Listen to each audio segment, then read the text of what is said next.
Okay, guys, so we are going to start again with our favorite quote, "Yer kai to nahi." So thank you so much for joining Sunday afternoon. After all your lunch, please don't sleep is the first thing I want to say before we start the session, because we have a super duper session planned for you of how to start up. Everyone talks about startups, but we are going to start talking about starting up. Okay, so today we have a wonderful, awesome speaker who's having like super duper big decade of experience, 25 years, decades of experience, I should say. So we will have the lovely introduction. So as always, my name is Desika Prabhakar, the founder and director of the Purpose Foundation, and we have Lakshmi, who is our COO, without which nothing is possible for me. So Lakshmi is going to introduce our super duper speaker of the day, Mr. Ajay Batra. Lakshmi, please introduce our speaker of the day. Good afternoon, guys. So we are very excited to have all of you for today's virtual technical session on how to start up. It's a topic that sparks everyone's innovation and dreams. And here to guide us through this journey, we have our esteemed speaker, Mr. Ajay Batra. We are very happy to have you, sir. So Mr. Ajay Batra is a renowned entrepreneur, angel investor, and a startup mentor with over 25 years of experience in building and scaling successful ventures. As a CEO of Uniqorn Growth Partners, a global startup advisory firm, he has always been instrumental in guiding numerous startups to success. And he has also been a co-founder of QAI Global, an international education exchange, showcasing his commitment to fostering growth and learning. And his expertise in entrepreneurship is widely recognized, where he has launched his book called The Startup Launch Book, which has been listed as the top 10 books in entrepreneurship by Your Story. And his Udemy course on Chat GPT for startups has gained immense popularity. So throughout his journey, he has been providing consulting services to top-tier corporations like Accenture, IBM, Sony, and Wipro, and many more. And he has also been collaborated with esteemed organizations like Azim Premji Foundations and Vadwani Foundations, where he's contributing his knowledge and expertise to their machines. His professional journey has been taken him across the globe, including USA, China, Singapore, and UK as well, enriching his perspective and approach to entrepreneurship.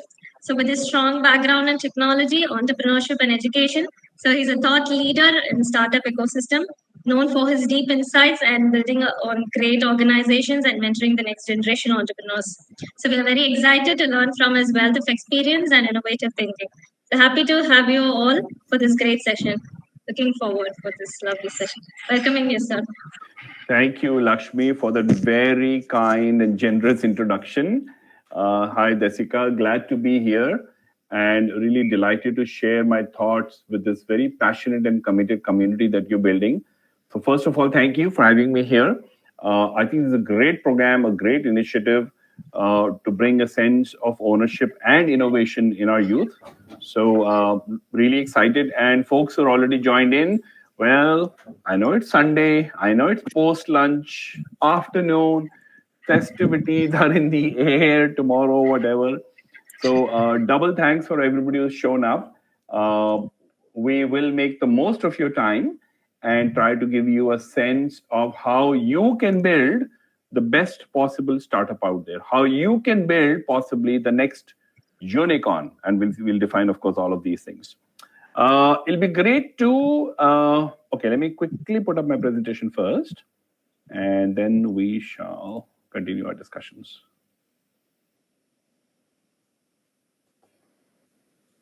Okay. Desika, is it visible? Yes, it's perfect. Okay. Cool. So of course, a warm welcome. Like I said, this is a great journey that you embarked on. Early days, but trust me, the amount of learning, the amount of challenge, and a sense of accomplishment you'll feel is completely unmatched. And of course, the whole idea behind all of this is not just for you to find a purpose, but for you to purposefully add to society. All startups, one way or another, I think, are things that move the needle in society. Social change, economic change, of course. So once again, kudos for being here. Our agenda will touch upon how do you get started? You know, what is the first step? But even before that, even before we talk about the first step, we'll talk about what is the big picture? How is it all connected? What's happening in the world? I think that will help you figure out your first few steps. And of course, we will give you a full roadmap that you can follow day one till day nth. Happy to get started, folks? Yes? Let's hear some. You can unmute, right? You can unmute and speak.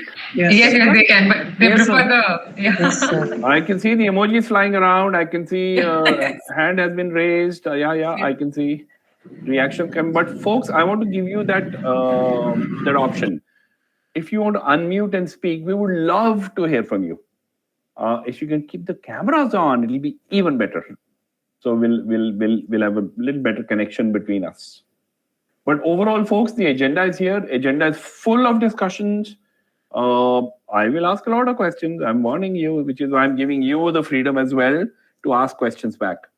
Our structure, Desika, is about 30 minutes of discussion. Then we'll have an open AMA Q&A after that. Yes.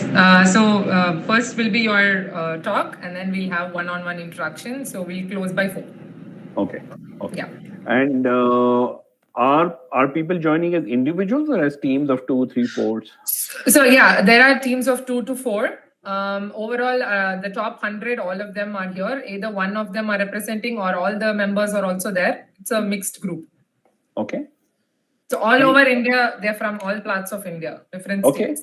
Let's have a few thoughts. You can speak or you can type. I want to know where you're dialing in from. Which part of the country? Sorry? I want everybody to type in where they're dialing in from. Yeah. Okay. So guys, just type in the chat where you're from. Yeah. Thank you. I'm getting some responses already. Yes, very good. They're very active bunch. Really. Deepak, Uttarakhand. Okay, I'm catching. They're coming fast. Shiva, Tamil Nadu, Meher, I missed. They're a very crazy bunch. Cool. Oh, this is so good. Dhanalakshmi, Chennai. Pooja is Chhattisgarh. This is why we love them a lot. They're amazing. So Chennai again. Okay, I'm catching a few. Tarang from Gujarat. Okay, great. All over the place. Once again, folks, Coimbatore. Oh, great. By the way, I was in Coimbatore just last week. So great place. Great. Thank you so much. Now, the speed at which you have typed your location, please, when we get into discussions, like I said, I will ask you questions. Please type away with the same fury if you can. Love the energy. Thank you. Okay, let's jump in. We will set the context first and then get into those, how do you get started? And more importantly, what can we learn from others? We'll get into all of that. First, how many of us have seen this show, Shark Tank? All right, Desika certainly has. Yeah, show of hands. There you go. Lots more. Okay, great. Okay, tell me, do you recognize some of the people here? The sharks? Anyone? Which company? What's their name? There you go. Go ahead. Which companies, if not their names? No? Lenskart? Hint? Go ahead. You can type in their company names. Yeah, Sugar. Shub, you want to speak up? Go ahead. Boat is good. Shadi.com is great. Cars24 is also perfect. Shub, if you want to speak up. Sugar, of course. And Vinita Singh represents Sugar. Perfect. All right. So, folks, obviously, a lot of you have been watching it. The show, if anything else, has changed the way startups happen in India. I was asking, in fact, in Coimbatore, I was having this discussion with some young folks about Shark Tank and what they like and what they don't like. And, one young girl said, what I like most is in the evening when we would watch Shark Tank on TV, my grandmom sat next to me. And she was more excited about these pictures than I was. That's amazing because that's what's changing as society. That's what is the reason why parents, teachers, faculty are more open to welcoming startups from youth. Okay, so that's Shark Tank. Now you may desire to be on the show someday. Hey, I would say dream big. You should be the shark someday. You should be out there evaluating, listening to pitches. So many reasons. I want to hear a few reasons. Why are you guys here? Why do you want to do a startup? Let's hear some thoughts. And don't worry, folks. Any conversation, any chat we have, safe. There's no right or wrong. I just want to get to know you. All right. Maybe early days of startup. If not startup, you're thinking of a startup, right? Why? Why would you want to do a startup? Any To thoughts? solve problems. Solve some problems, says Shubham. Yes, Okay. Shubham is good. Good, Shubham. In fact, great. Some more? Shubham Let's hear certainly it, wants guys. to. So And why Shubham, do you want to? Shubham and others, over the course of this conversation, I would love to get to know you a little bit. And of course, the kind of problem you're solving. Okay. Solve the problem and make money. Okay. Very practical. Very Nothing wrong in practical, making yes. money. Nothing wrong in making money. I love the order in which it came. First, solve the problem, then make the money. I love it. Monetize gaps in societal problems. Absolutely right. Very good, yeah. And make money again. Cool. All right. So solving necessity contribution to be your own boss, Sujita. Absolutely. Why not? Why not? Better health and nutrition to people. That's an absolute social value add. You're right. To be your own boss is sometimes a big thing in our mind, but we don't vocalize. So thank you for sharing it. As you become your own boss, there is so much that rides on you, but there's so much you can achieve. There is actually no limit to what you can achieve, and which is what some of the people I'm going to show you have done. So I want you to guess who these people are. All right. Okay. I think it's easy. And Larry is from here. Larry's claim to fame comes from? Absolutely, Amy. Google. And guess what? He was a student at Stanford. He and his, of course, Sergey, his co-founder. They were students at Stanford when they started this. Excellent. But I think it's a little easy one. Okay, this also should be easy. Given, okay, I don't want to give any hint. Given how we eat food these days. Okay, that's all I'm going to say. No more hints. Come on. Who's this? Who is this person? Could you zoom? Can I? I'm on full screen. I'm on full screen. Maybe you need to make your window bigger on your pin. You pin the window where the slides are. If you pin it, it will come in the center of the screen. Meet, you got it. Bang on. This is Dipender Goyal. Thank you. And who spoke? Sorry, I missed who. Shubh, was it? Yes, sir. Shubh, A, your answer is correct. And B, thank you for speaking up. You've taken the lead. Others, please feel free. Would love to hear your voice. If you can see you as well, that'll be perfect. You're absolutely right. Our lives have become dependent on what Dipender started many years ago. Okay, who is this lady? Okay, hint, look at the picture carefully.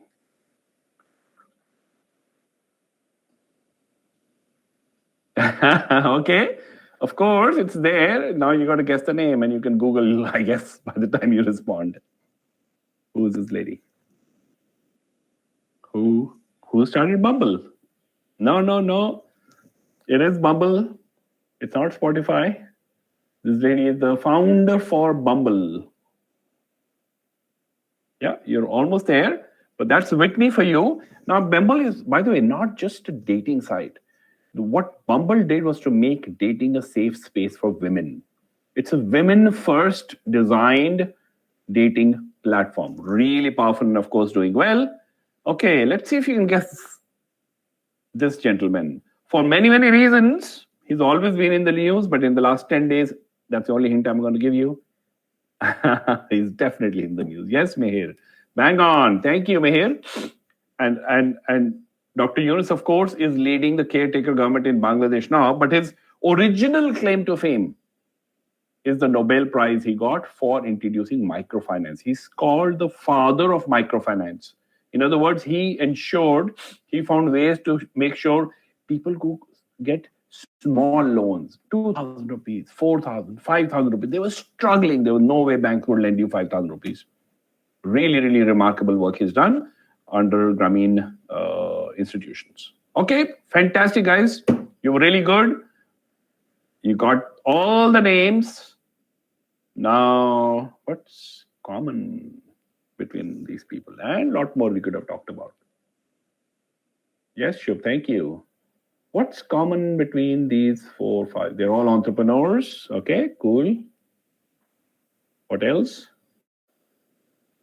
What else did they do? What are they doing in life? Pioneers, Mihir says. I think you bang on. They're founders, of course. A little bit more. Khadija, I love what you said. Brought something new and they're solving problems. Now, folks, this is exactly what they're trying to do. In their own way, if you look at it, some of them are hardcore tech founders, some of them are social impact, like Dr. Yunus, right? In their own way, they're trying to make the world a little bit better. What we call these days, they're all entrepreneurial leaders. And what's important to understand is entrepreneurial leaders don't just build startups. They are prevalent in all walks of life. So friends, I know you're trying to do your startup and Godspeed, all the strength and wishes to you.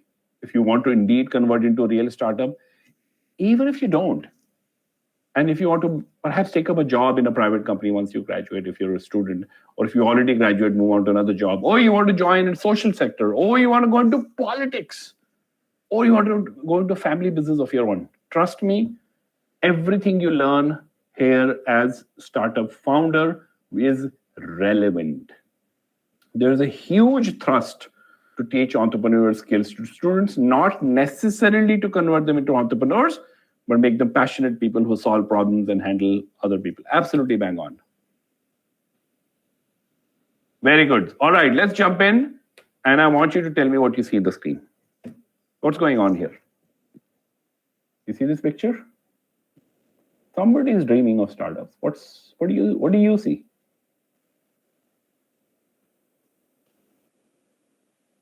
What do you see on the screen? Rocket, going after dreams, idea to milestone. Very good. Thank you. What else? Do you see that he's excited? Is he happy, excited? He has a vision. Is he happy or is he sad? Do you see some expression? Curious. Curious, Shabir. Thank you. Do you think he's prepared? He's got a backpack. He's got a bike, right? And does he expect the road to be straight or moving up a bit? What do you think? He's scaling up, sir. He's scaling up, Dhanalakshmi says. He doesn't expect a flat road. There's all kinds of things he has to do. Okay, you're absolutely right. If that was the startup dream, this is startup reality. What do you see now? What has changed?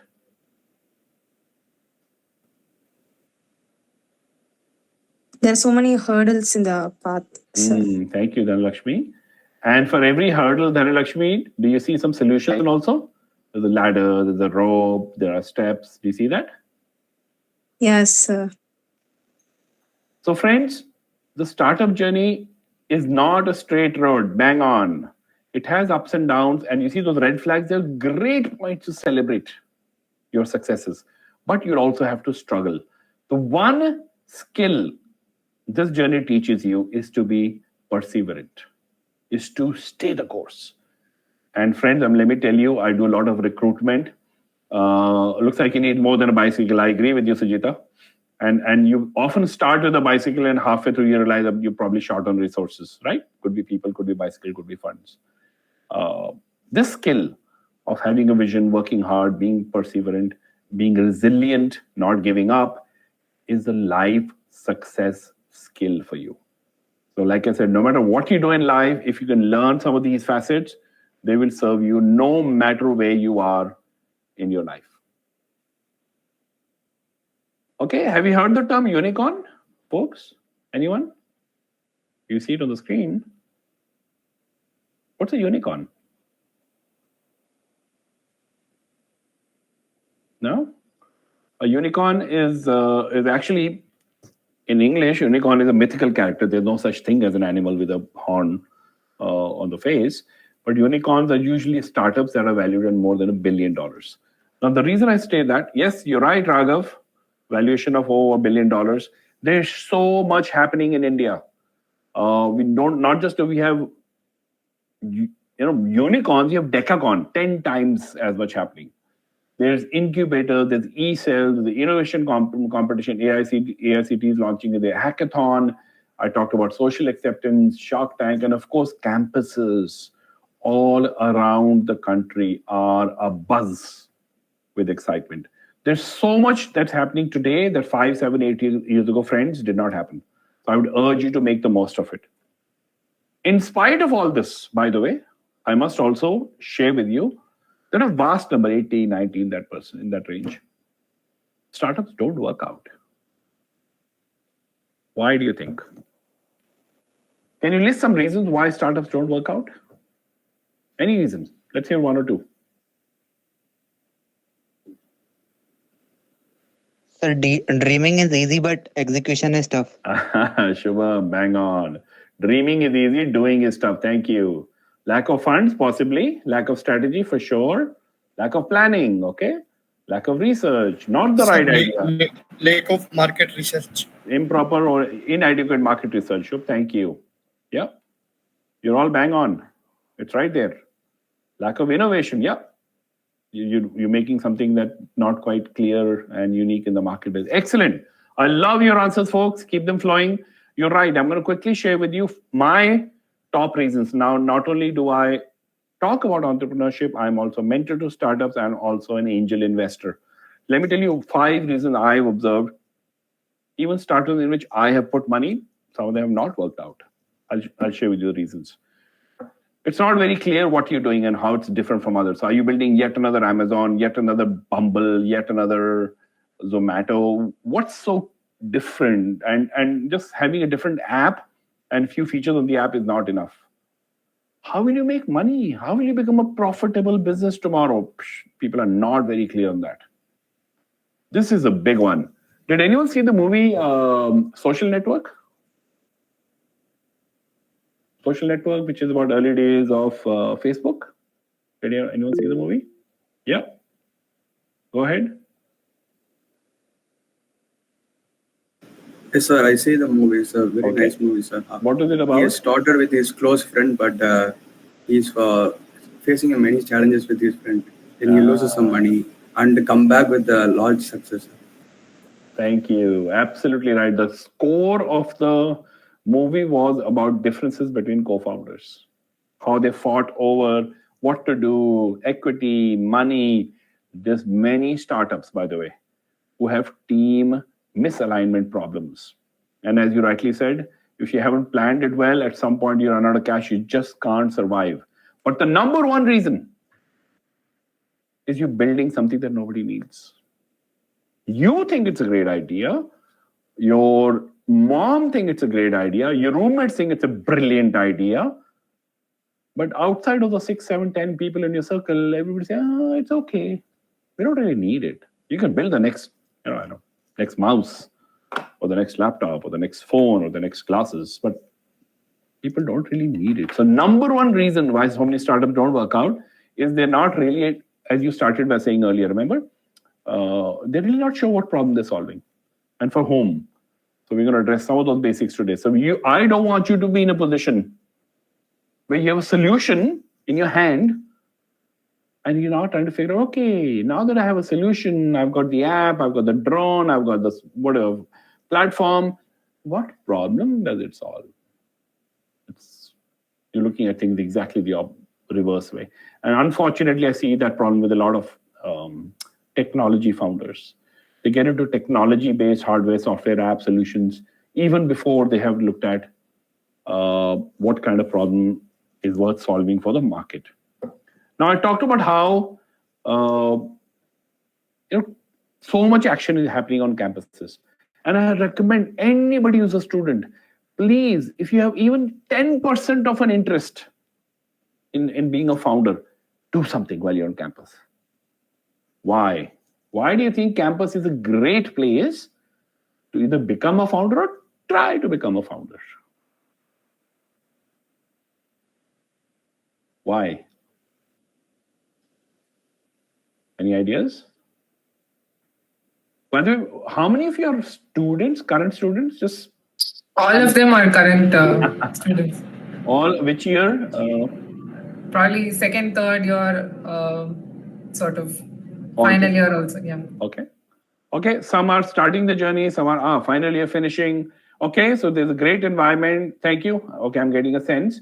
So why try to be a founder while you're in the student first or final year? It doesn't matter. I Vast guess amount of so. time. We have Yes. more energy and we are fueled ourselves with Yes. so much enthusiasm to do so more things. So that's why. Thank you. I love your answer, Dhanalakshmi. You're right. You're right. There's so much of that zest in you right now, and you're right. It's you can make mistakes and learn. It's a safe place. College gives you network. If you have an incubator, great. If not, programs like this can certainly help you. Bang on. I'm kudos again. Campus is an amazing place because you are surrounded by people who have similar ideas.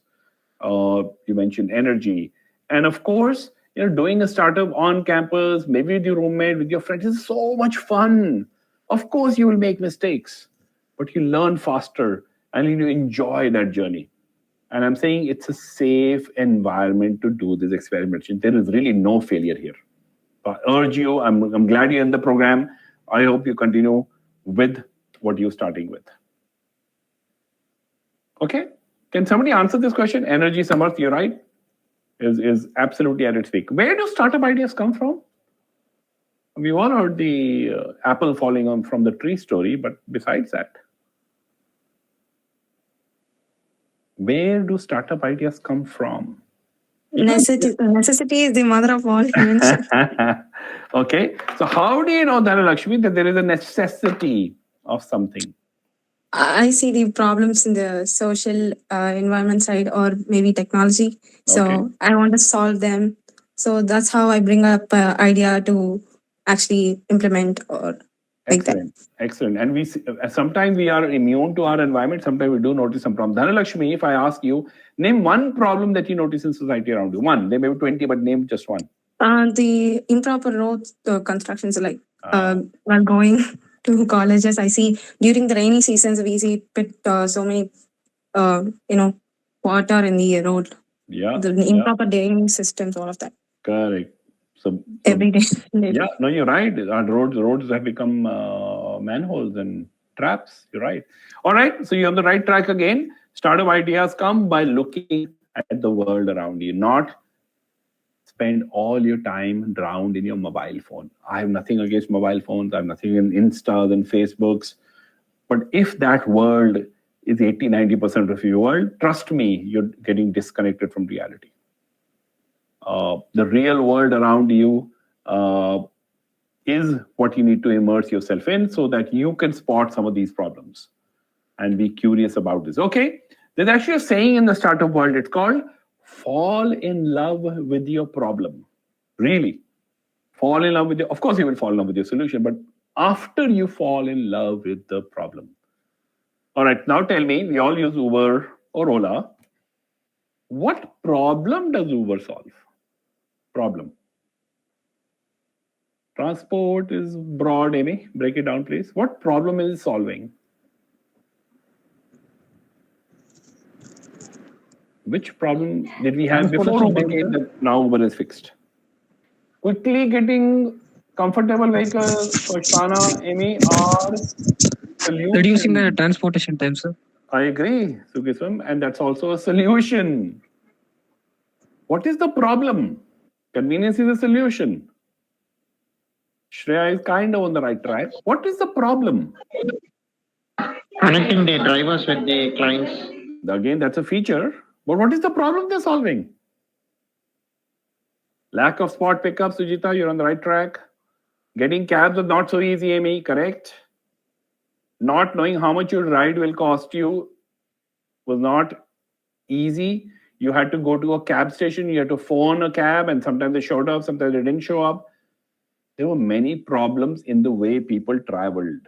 So, folks, I'm deliberately urging you to think of problem and write it as a problem. The problem was people wanted to go from point A to point B right where they were. And of course, Uber now meets that purpose as a solution. Okay, now I'm going to give you a problem and a solution.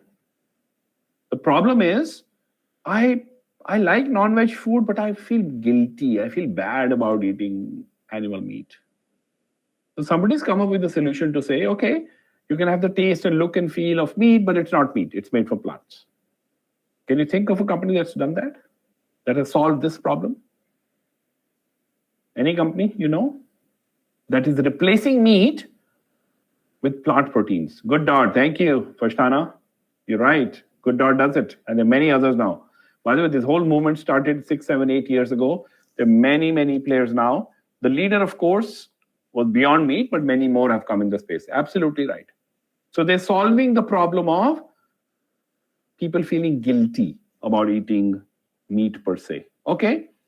Practo, have you heard of any? You guys know what Practo does? Anyone? Anyone? Yes, Mihir?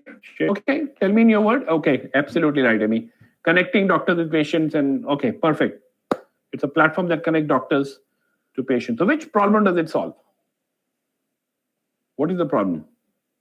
Yeah, it provides services without the middle person. Which problem is Practo solving? Or try to solve? What was the problem? Fast consultation is a feature, it's a solution. Clinical services without a middle person is a solution. Now you're on to the problem. When you needed a doctor, you either had to travel far distances or you have to say, okay, listen, I need a orthopedic, a good orthopedic. Where should I go? Finding doctors was hard and there was no time to get good recommendations. Bang on. It was hard to find reliable doctors. Now there's an app that you can go as an individual and get access and book appointments. And of course, many people do it now, but Practo was the leader. No time to. So you have more time to focus on medical issues rather than running around trying to find the right place to do it. Okay, folks. Focusing on the problem is important. Stating it as a problem is even more important. I see a lot of pitch decks from students and other people who are looking for seed funding. And usually slide 1 or slide 2 is which problem are you solving? And unfortunately, folks, I'm going to be honest with you. Half the people, when they present the problem, they are also presenting the solution. It's a solution kind of masquerading as a problem. I would love 1 or 2 of you, if you can unmute, just state your problem statement. It'll be great to hear. Which problem are you trying to solve? I don't want the solution right now, just the problem. Any volunteer?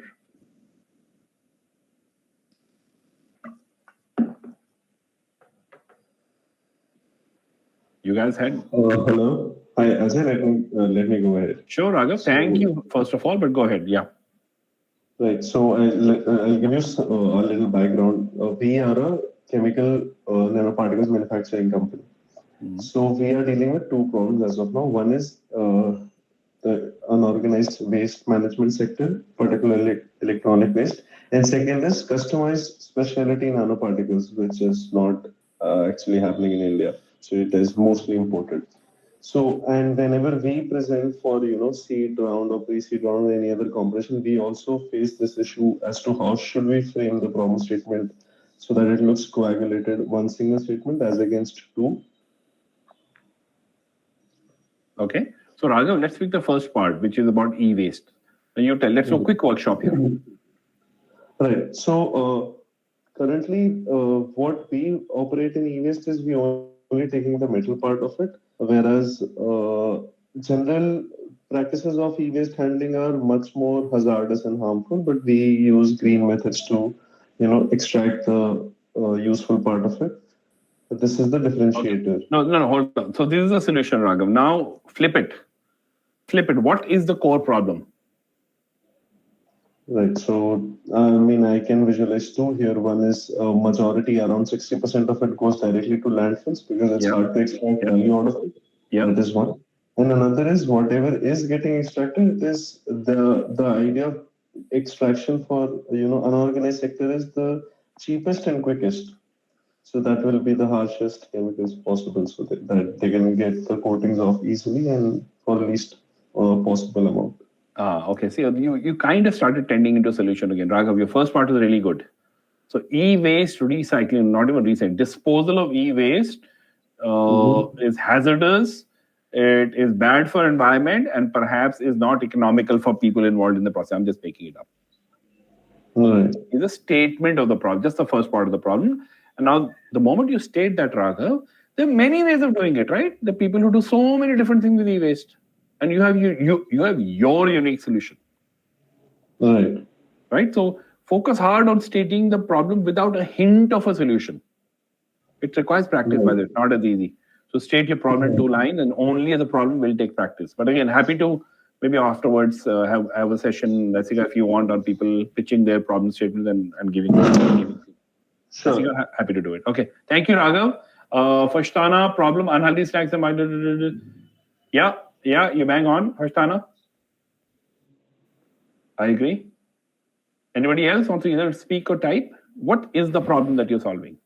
Just take Slow and polluted construction. Amy, say it again, please. Slow and polluted construction. Okay, so what is the problem? Maximum construction that comes from urban cities, 50% comes from construction. Second is cars, third is humans manually cooking. So you're saying our cities are getting polluted due to construction. Is that the problem? And construction is going very slow in our country. It takes 14 years to build a simple bridge. So they're 2 separate problems, right? Are you addressing the pollution problem, or are you addressing the speed problem? I'm hoping to address the second one as well, but first comes the pollution. First is the right. That construction and C&D and all that stuff contributes a big chunk to our ongoing pollution in cities, right? Leading to, let's say, diseases that are all that. Right? Okay, good. Now again, Amy's example is a good one, and Raghav's to some extent as well. Again, one advice I give to our founders: don't boil the ocean. Can you boil the ocean, by the way? Can anybody boil the ocean? Can you boil the ocean? Yes, no, maybe? Usually not, but the point I'm making is you can't boil the ocean, but you can certainly, it's not about warming. You can't boil the ocean, but you can certainly boil a glass of water. So one advice I give to founders is don't take on problems that have either multiple problems at the same, 2, 3, 4 problems all together, or a problem that's so big that will overwhelm you. I'm not asking you to not dream big, but cut it down and start in a smaller place and then slowly expand from there. So if you're going to talk about waste management in general, waste, people often pitch to me that you want to get into waste management. Waste management is a big space. E-waste is a part of it. Plastic waste is another part of it. Clothing wastage is yet another part of it. Industrial wastage is yet another part of it. So break it down and to a sizable piece that you can digest. Okay, thank you folks for sharing. I wish we had the time. I would love to listen to you a little bit more. Big lesson around startups. Often, once we kind of understand the problem, we immediately get into solution and start deep diving into developing, like I said, the technical solution, the hardware, software, app, etc. I would recommend pause. You answered one question, which problem are you solving? Please answer the next question. Who are you solving it for? Let's do this. Who is the customer for Google search? Come on, we all use it. In spite of ChatGPT, Google search still works well. Who is the customer for? And I'm deliberately using the word customer loosely here. Who's the customer? Person looking for information, maybe? Okay. Companies who pay to advertise, Dhanalakshmi. Correct? Both of you are and advertisers. You're right. It's actually both. Because if you and I don't search, they don't have our data. If they don't have data, no advertising will come to them. Google today is the biggest online digital advertising company in the world, right? 70-80% market share. There's a reason. We'll answer this question, who's the customer? Is the advertiser the customer? Who pays them, by the way? Yeah, we'll see. Person who faces the same. Who pays Google?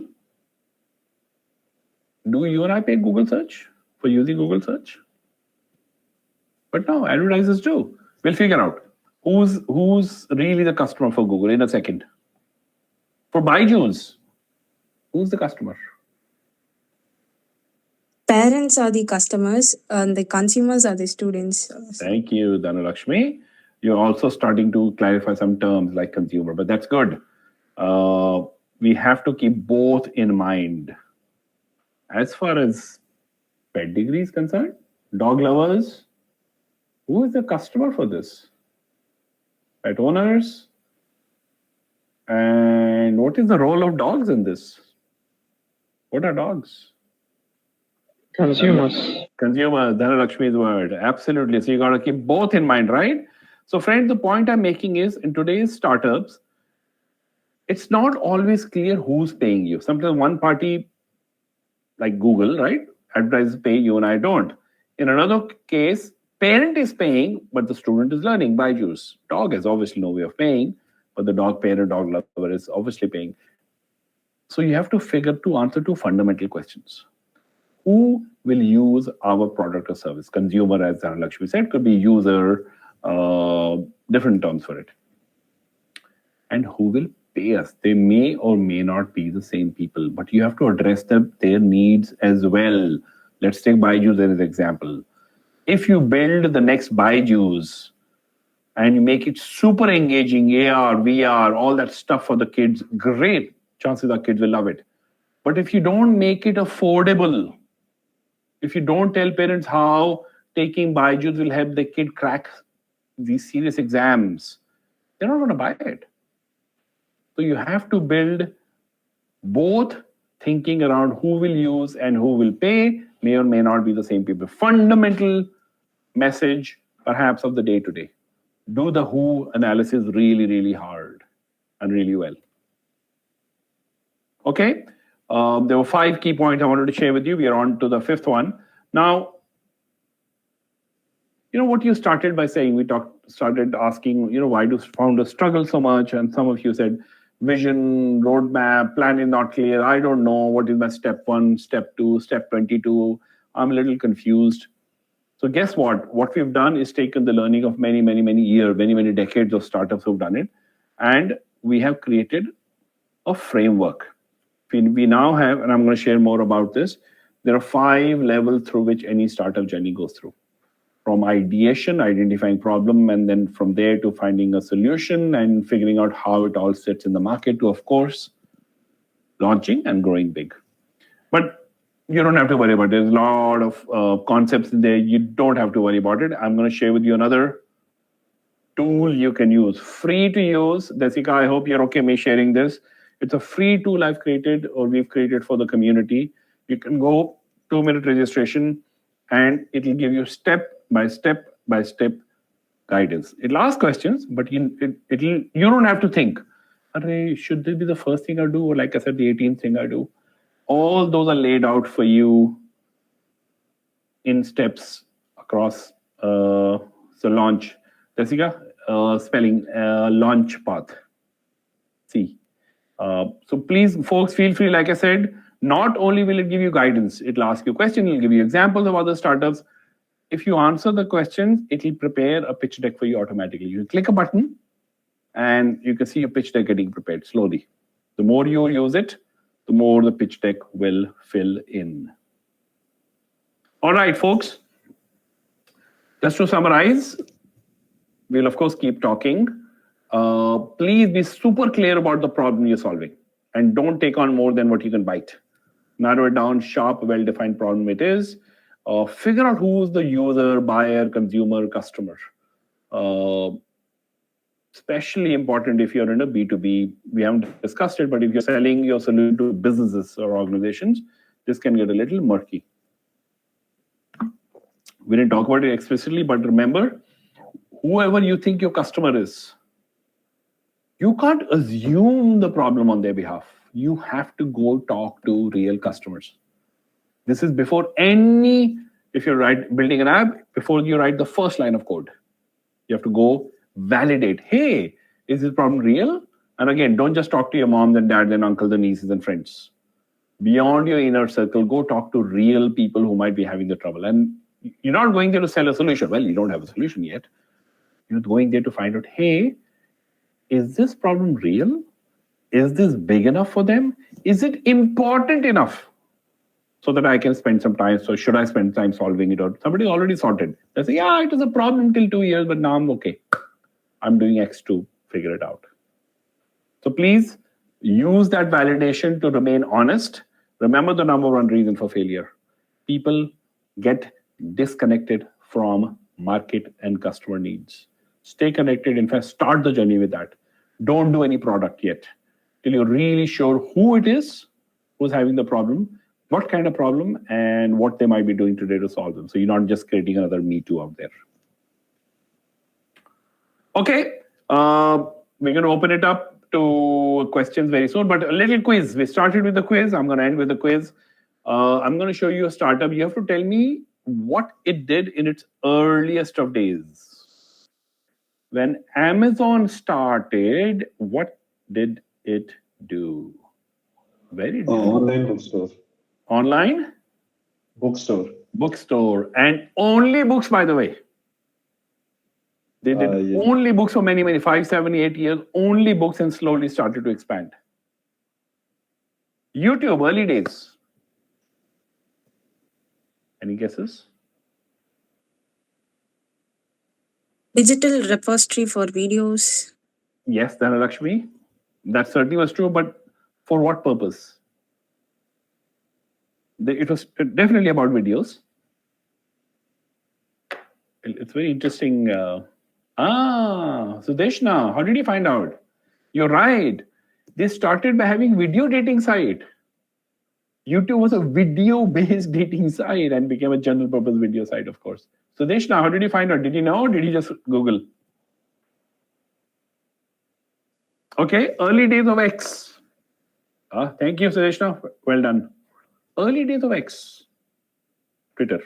It was Twitter then. Any guesses? In the early days, this is when, by the way, SMS was the only way. There was no WhatsApp. So they actually tried to create a data-based messaging service. SMS using data, which is why they had character limit, 130, whatever odd characters. It was just a messaging site. And it has become big as a social network. And of course, now Elon Musk is having lots of fun with it. Early days of Netflix. What did they do? Yeah, they didn't sell. They didn't sell, Amy. They were renting. You're right. So Amy, Shiva together. So you actually had to either call somebody or go to the website and say, okay, here's kuch hota hai. You pick it, and next day courier will drop the CD. After 3 days, the courier will pick it up. The DVD, CDs were physically going back and forth. Early days of Flipkart. Any guesses? Flipkart.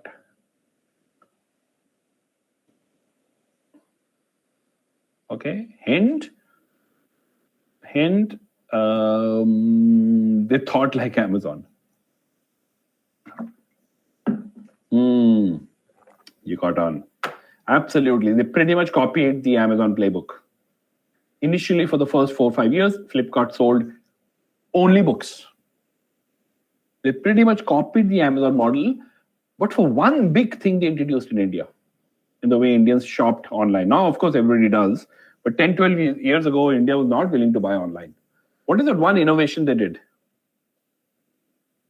You want to guess? That got Indians hooked? Cash on delivery.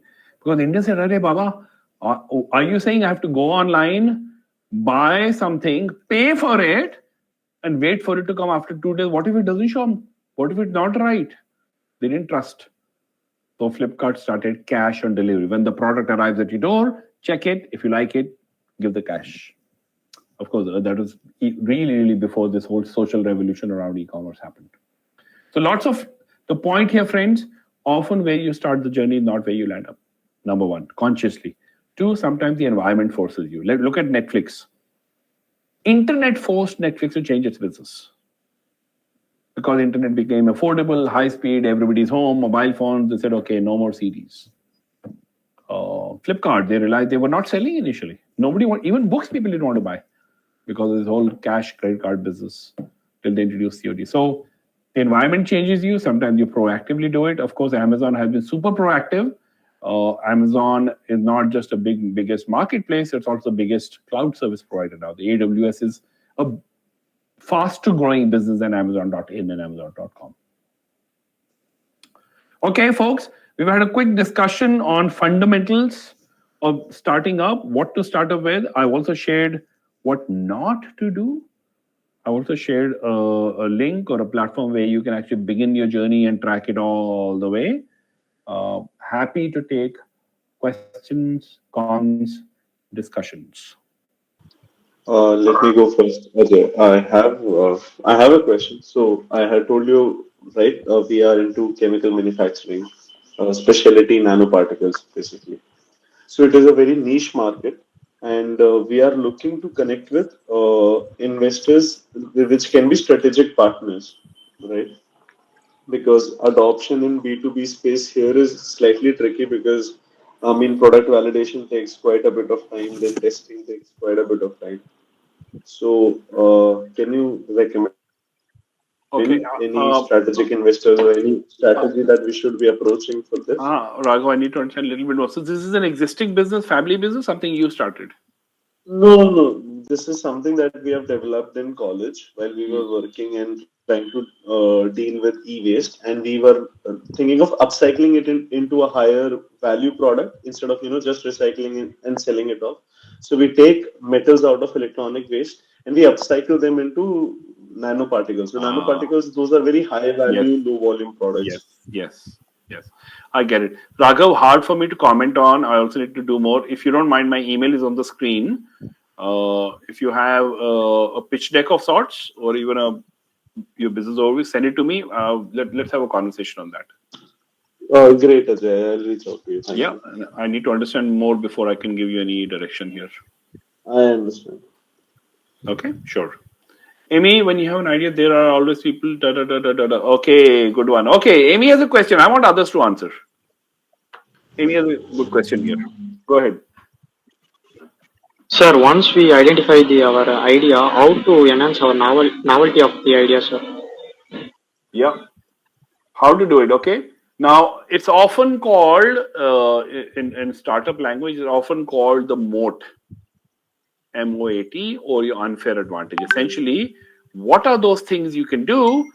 Yes, thank you, Jessica. What are those things you can do that others will find it easier to copy or take over? Let's take some example. There are many ways to do it, by the way. There's no single formula here. There are many ways to build your moats. It's harder for others to do it. Let's take some startups who, of course, spend time doing it. What do you think is Apple's moat? Why do other competitors struggle against Apple so much? Because of their branding, like Good. High-end branding. What else?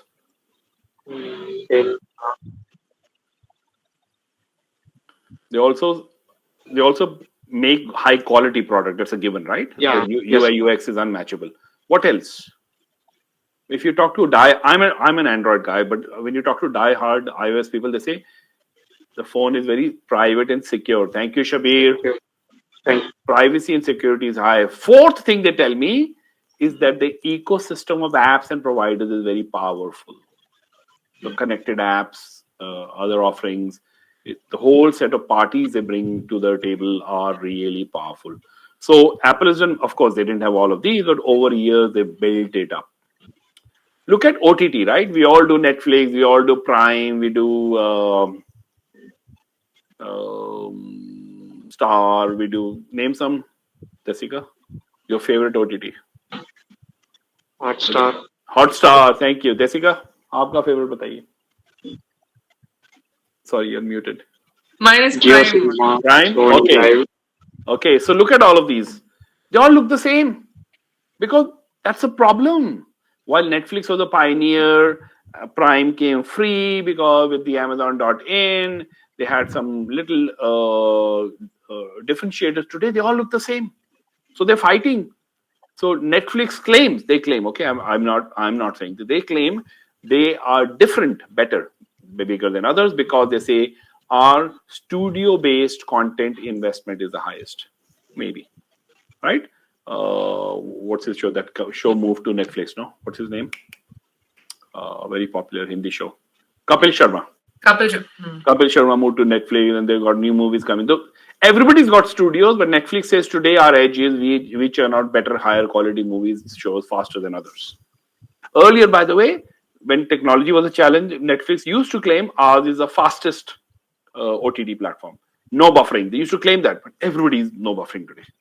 So the point I'm making are twofolds. One, you must identify what your starting moat is. You must, otherwise you're in a crowded place. Two, your moat will change depending on what others are doing and how the environment is moving around you. It's not static. Of course, day one, Apple didn't have branding as a moat. No, it was nobody. Till they had some following and buyers, they became a brand. You don't become a brand day one. For example, Facebook. Was Facebook the first social network? What do you think? I think no. No, yeah, it's a leading question. Yeah, but it certainly became the biggest. Probably still is today. There were 8 or 9 other people ahead of Facebook. What happened? Remember the strategy. They very quickly conquered students around US campuses. So their moat, their comparative advantage was networking effect, volume. So many students came on Facebook. The other said, okay, if my best friend is on Facebook, I should also go on Facebook. Or my girlfriend is on Facebook, so I should also go on Facebook. So they created this demand of network that made them this huge, big mammoth they are today. Others are struggling. All right. Yes. Good discussion. Yes, thank you. Thank you, sir. Other thoughts, questions? Jessica, when will everybody present or pitch? So it's like they just interact with you, sharing their ideas. It's not like they're gonna pitch the whole thing. So now you saw Raghav asking you inputs, right? So they'll just go ahead. It's not like a compulsion that each one kind of does that. They'll just it's just going around sort of thing. So guys, you can share your ideas and get opinions, inputs from Ajay. Like you can see he's very, very sweet and chill, so he's not gonna bite you. So go ahead. And otherwise, I usually kind of make them sometimes, but today they are too interactive with you. I don't have to put much effort. Always have to push them. But guys, go ahead. Like there are some crazy ideas that they are working on. For example, one is Shiva's team. If you go ahead, they are working on offline education with AI. So integrating AI for rural. Oh, so cool. Shiva, if you can explain your idea first, and then Khatija, you can talk. So you can go ahead, guys. We have 10-15 minutes. So Shiva, Shiva, thank you. If you are talking, Yes, sir. I'm going to softly pressurize you. Start with your problem statement. Okay. Clear problem statement. This is your opportunity to practice. So, have you seen a meme, sir? Like the cars before 1900s and the cars now, and the classrooms before 1900, the classrooms now.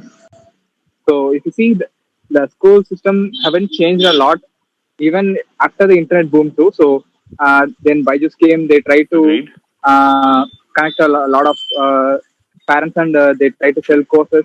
But sorry, Shiva, go back 20 seconds. We lost you.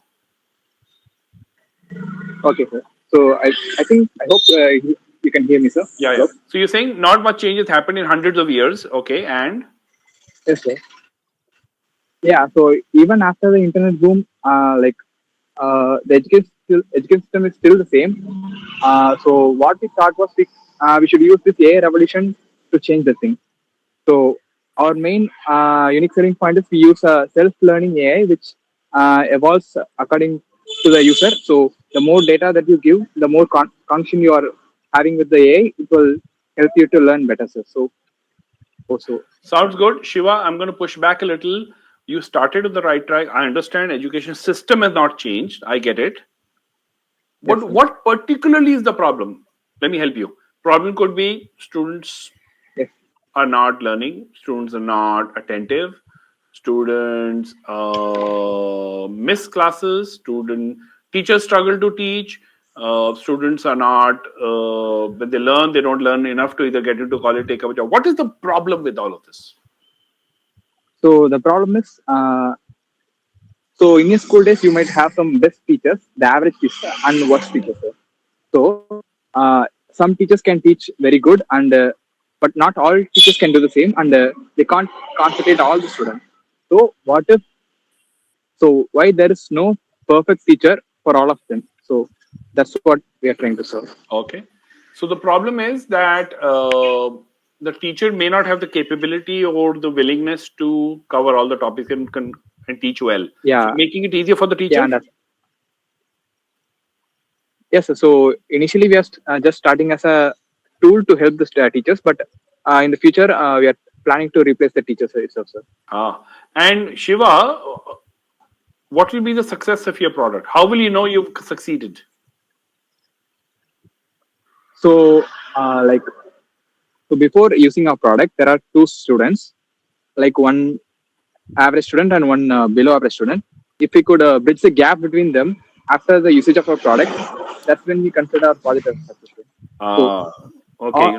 All students should.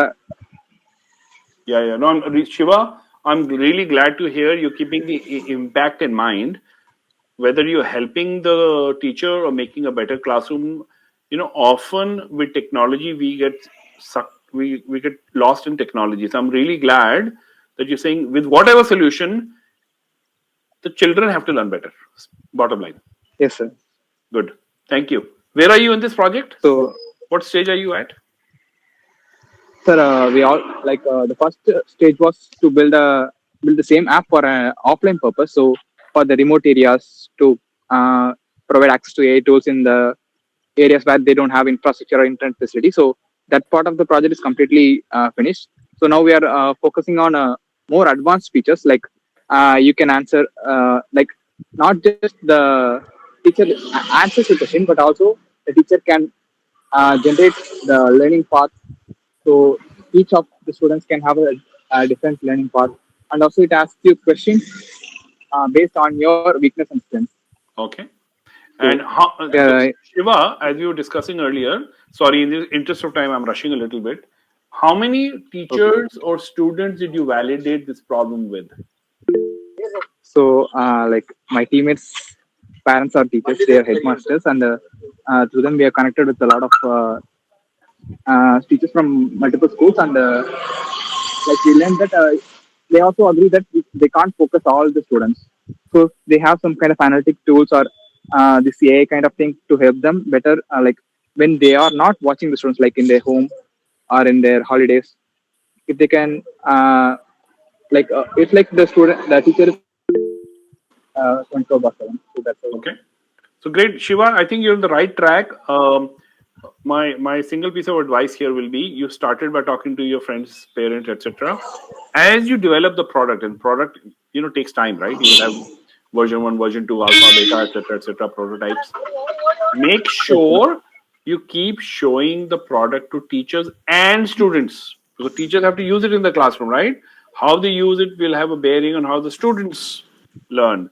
So my recommendation is, there's again a phrase in startups called getting out of the building, GOOTB.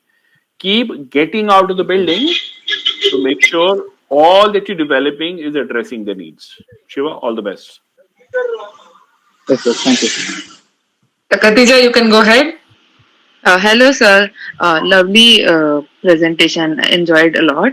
I'm Khadija, and we have a business idea of making snack alternatives for diseased people. So, majorly, we want to start by diabetes, since we already know India has become the diabetes capital of the world. So, it happens like cravings for food is one of the side effects of having this disease. So, people do get hungry and they do want to snack, but there's no healthy food, right? So we want to develop snacks that are healthy, like they can eat, but also without causing them side effects or causing them problems. So we want to start with diabetes, and we have like a portfolio of snack alternatives for other diseases as well. And we also will be coming up, we'll be providing research and data as to how it can be how it is beneficial, what claims we are making, we'll back it with evidence and data. But our problem is how to convey it in a way that does not sound negative. Like I do not want, like it's obviously going to be good enough for normal people to eat as well, right?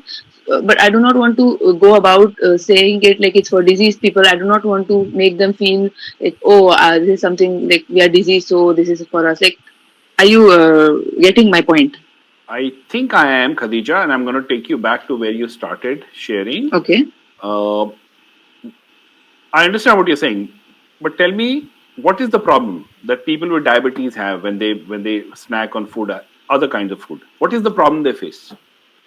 So if you like, for example, I have diabetes and suddenly post lunch 2 hours, I'm feeling snacky. So if I just go into the kitchen and grab some chips, it's gonna lower, it's gonna highly raise my blood sugar levels. And long term, if I do it every day for a month or so, my sugar levels will raise, and it's not good for my health.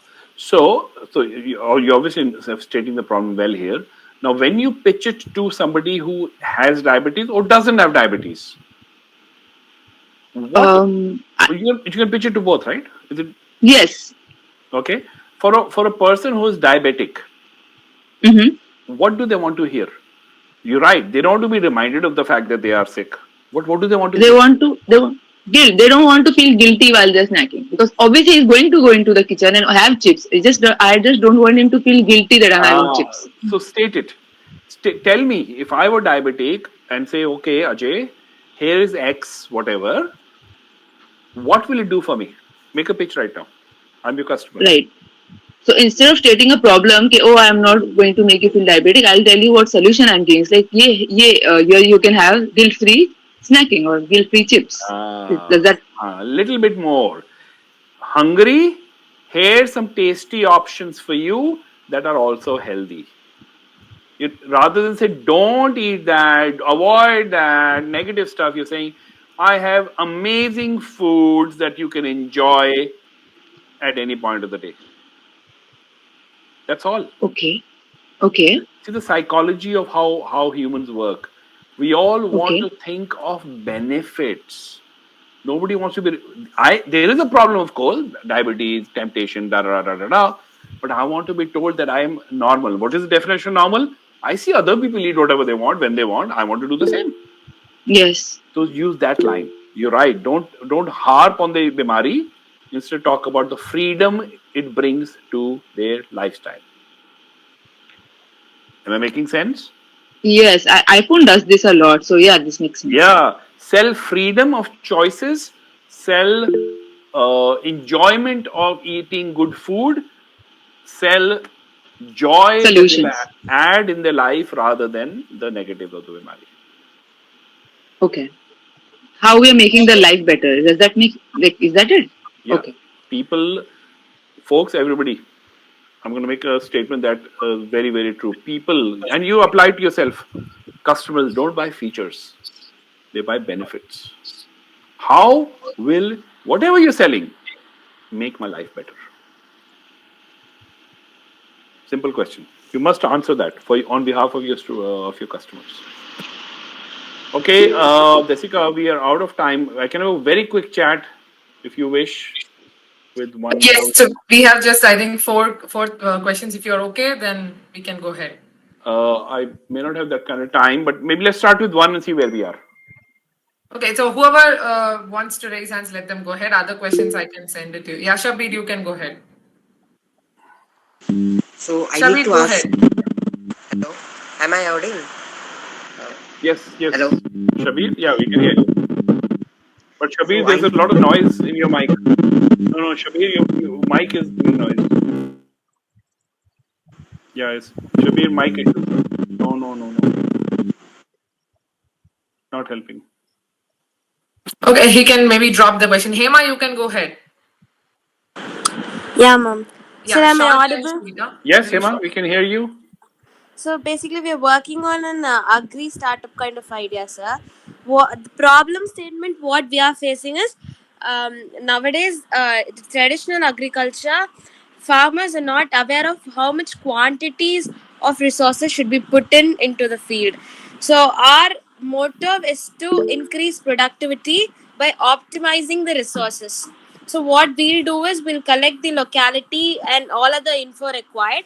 we will predict what kind of seeds should be sown into the field and what timeline it should be done. And regardless of what fertilizers or anything that is going to be put inside the field, we will tell what quantity it should be there and what is the timeline to achieve maximum productivity.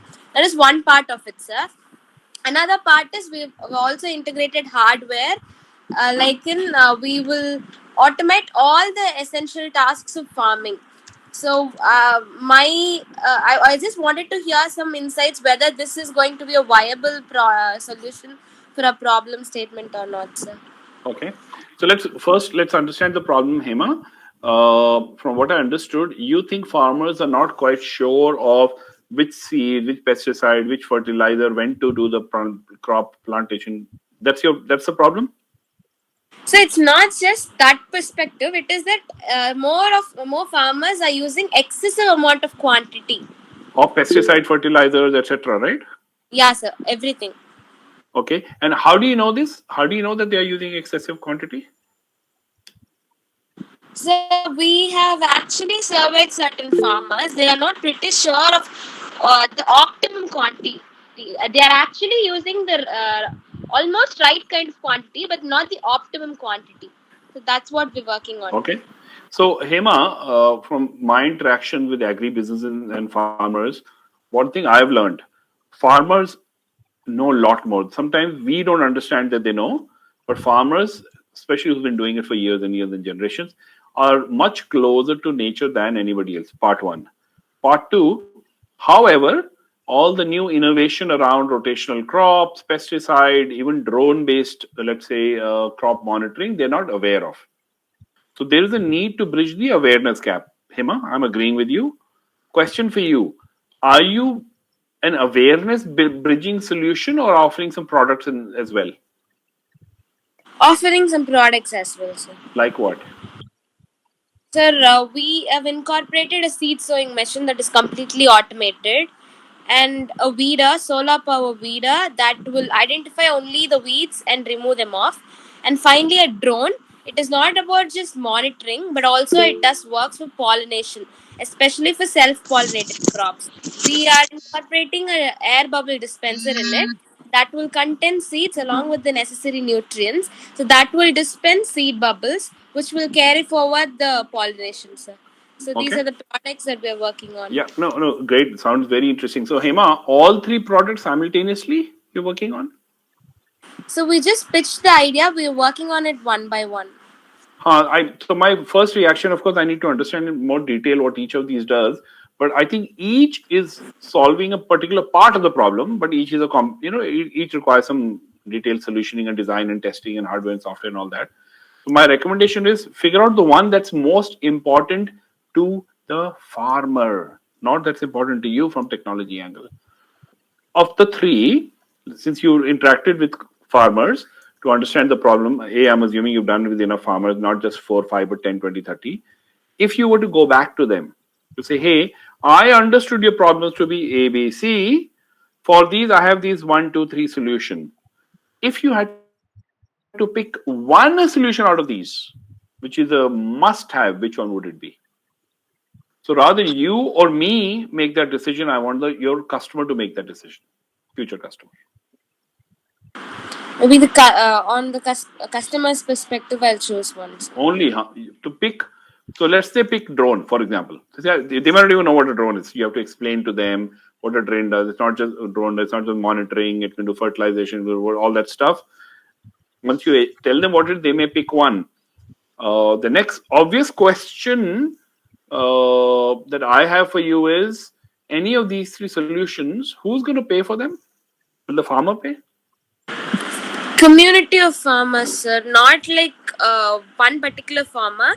They can have it in rent basis, since that would be affordable for them as well. Correct. Makes sense. That actually good answer, Hema. So Hema, single piece of advice. A, if you've not validated the problem with enough farmers, please do so. B, whatever solutions you're thinking of at this point, maybe on paper, run them by the farmers before you actually build them. Okay, sir. Sure. We'll take on these insights and improve. Great. All the best, Hema. If you have the time, we can take it, but I have sent you a message of all the questions. Whenever you're free, you can send us a voice ठीक है, note also. It's up to ठीक you. है. If you हाँ, have time, we can. Jessica, I have to go, but I was just also thinking, I don't know what is planned in the program. I don't know, but if you want, we can another session where people can come and just kind of just like Hema did, share the problem, share the solution, and then we can have a little conversation around it. Maybe 5-7 can come and others can listen. I'm okay with it. Sure. That would be great. So we will work on scheduling that session. But as of today, thank you so much for patiently being with us. I think you have been one of the most sweetest as well as very encouraging speaker that we've had, and people have just, I think, fallen in love with you and the way you speak, including myself. You have done something really good for the students today. We are so grateful. Thank you so much for your very valuable insights, inputs, and your time and the tool. Definitely, we're going to share all the links to the students so that they can check out the entire maturity model, the startup maturity model that has been built up. It's going to be super useful for them, and the site as well, whatever you're doing in Launchpath and what they can do, everything. We will really ask them to check it out. As you can see, they have become huge fans of you. They are just I can see that. Yeah, So they are really excited to talk to you, I'm sure, and they have not responded so much to any other speaker. Let me tell you that, like, they are so much excited to have you, and it's been a blessing. Thank you so much. We'll leave you to it. Have a great evening, and we'll do another session soon. Thank you, Thank you so Jessica. much. Thank you. You've been very kind and sweet. And folks, I really want to appreciate your enthusiasm, not just in this session, but you are in your own way. Remember what we said, trying to change the world. So all the best. We will try to get a session organized. So I'm not shortchanging you on time, and we can have some detailed conversation about your problem and solution. All the very best. Thank you.